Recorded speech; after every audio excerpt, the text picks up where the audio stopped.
নমস্কার বন্ধুরা, welcome back to my channel ল্যাথখোর কেয়া। আজকে 22শে ফেব্রুয়ারি রবিবার। আজকে অনেক দিন পর আমি আবার ভিডিও করতে আসলাম। মাঝখানে অনেকগুলো দিন আর ভিডিও করা হয়নি, কারণ আমার অনেক দিন ধরেই বলছি যে আমার শরীরটা খুব খারাপ, আর তার সাথে অফিসে আমার প্রচণ্ড কাজের চাপ চলছিল। আমি সকালবেলা বেরিয়ে যাচ্ছিলাম 8টার মধ্যেই, আর ফিরতে ফিরতে প্রায় আমার 9টা সাড়ে 9টা তো বেরিয়েই যাচ্ছিলো। সেই জন্য এসে আর ভিডিও করে এডিটিং করার এনার্জি থাকছিল না। এমনকি কালকে 21শে ফেব্রুয়ারি আমার হাজব্যান্ডের জন্মদিন ছিল, সেই দিনও ভেবেছিলাম যে ছোট করে কিছু ভিডিও করব, কিন্তু কিছুই করে ওঠা হয়নি। তো যাই হোক, আজকে 22শে ফেব্রুয়ারি আবার চলে এসেছি তোমাদের সাথে একটু গল্প করতে। আজকে এখন বাজে হচ্ছে সকাল 7:30। এখন আমরা বাড়ির সবাই আর আমার দাদারাও আসছে, তো সবাই মিলে একটু বেরোবো। এখন কথা হচ্ছে কোথায় বেরোবো, অলরেডি কালকে সন্ধেবেলা আমার দাদার মেয়ে রাই চলে এসেছিল। এখন আমরা মোটামুটি সবাই রেডি হয়ে গেছি, আমি, মা, রাই, উপরে পিসিরা, আমার ননদ রাখি ও এসে গেছে, সবাই রেডি হয়ে গেছে। শুধু দাদাদের অপেক্ষা, দাদারা আসলেই আমরা সবাই মিলে একসাথে বেরোবো। তো বেরিয়ে চলো, বলছি যে কোথায় যাচ্ছি আমরা এত সকাল সকাল বেরিয়ে। মা এদিকে রেডি হয়ে বসে গেছে।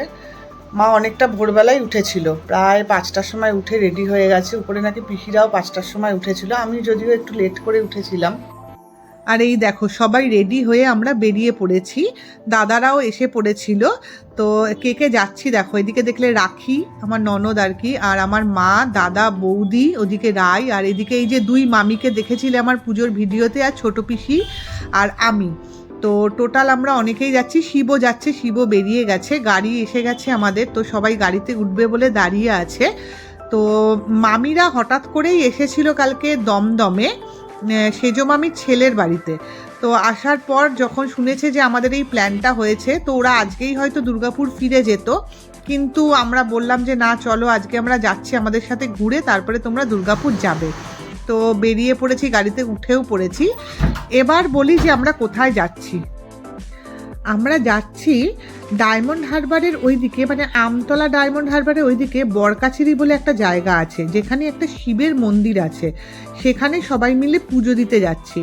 তো আমার দাদার মেয়ে যে রাই, ওর পড়াশোনা নিয়ে একটা মানসা ছিল, তো সেই মানসাটা না অনেক দিন ধরেই দেওয়া হচ্ছিল না, সেই মানসার পুজোটা দিতেই আমরা সবাই মিলে যাচ্ছি।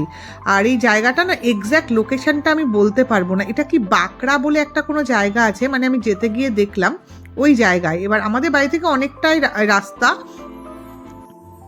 তো সেখানেই আমরা সবাই মিলে যাচ্ছি। আর এই মন্দিরটা যেহেতু অনেক দূরে না, তো যারা যারা আমাদের সাথে যাচ্ছে তারা কেউই ওখানে আগে যায়নি। যেমন পিসিরা আগে কখনো যায়নি, তো পিসি বরাবরই আমাদের বলে রেখেছিল যে তোমরা যদি কখনো বরকাছারিতে পুজো দিতে যাও তাহলে আমাদের বলো, আমরাও যাব তোমাদের সাথে। আর এই দুর্গাপুরের যে দুই মামি আছে, তারা তো বরকাছারির নামই আগে শোনেনি, তো আমাদের মুখ থেকে শুনেছে যখন যে খুব জাগ্রত মন্দির, শিবের মন্দির, তখন মামিরা বললো তাহলে ওরাও যাবে। ওদের যাওয়াটা কোনো ডিসাইড ছিল না, কালকে হঠাৎ করেই রাত্রেবেলা যখন ওদের সাথে ফোনে কথা হলো, আমার বৌদির সাথে কথা হচ্ছিল, তখন ওরাও ফোনে ছিল, তখনই আমরা বললাম যে তাহলে তোমরাও যখন এসেছো তাহলে যেতে পারো। তো আমরা বেরিয়ে পড়লাম সেই মতোই। ওরা ভোরবেলা আমাদের বাড়িতে চলে এসেছিলো, ওই তো দেখলেই তোমরা 7:30 নাগাদ, তো আমরা ওই 8টা নাগাদ বেরিয়ে পড়েছিলাম। যেতে মোটামুটি 1.5 ঘন্টা 2 ঘন্টা মতো টাইম লাগে গাড়িতে। এই বরকাছারির মন্দিরে না আমার বিয়ের পর একবার আমি গেছিলাম, তখনও গাড়ি নিয়ে গেছিলাম, বহু বছর আগে, তাও প্রায় ধরো 9-10 বছর আগে একবার যাওয়া হয়েছিল। তারপর থেকে অনেকবারই ভেবেছি যে যাব, কিন্তু যাওয়ার হয়ে ওঠেনি। এটা খুবই জাগ্রত, সবার কাছে শুনেছি। তো একবারই আমি গেছিলাম, তখন বিয়ের পর সবাই মিলে, তখনও বাড়িতে সবাই মিলে আমরা গেছিলাম। আমার শ্বশুরমশাই তখন বেঁচে ছিলেন, আমার শ্বশুরমশাইও গেছিলেন, সবাই মিলে যাওয়া হয়েছিল তখন। আর জানো তো, এই মন্দিরের একদম কাছাকাছি না আমাদের যে মালি আছে, যে গার্ডেনটা করে, ছাদের উপর বাগানটা করে, তার একদম বাড়ি কাছে, মন্দিরের একদম কাছেই তার বাড়ি। ওদিকে সেজো মামি হাই বলছে, আমি ভিডিও করছি দেখে। সেজো মামি পেছনে রাখি, পিসি সবাই হাই বলছে। সেজো মামি তো কি মজার মানুষ তোমরা জানো। তো সেই জন্যই হঠাৎ করে এই বরকাছারি যাওয়ার প্ল্যানটা করেছিলাম আমরা।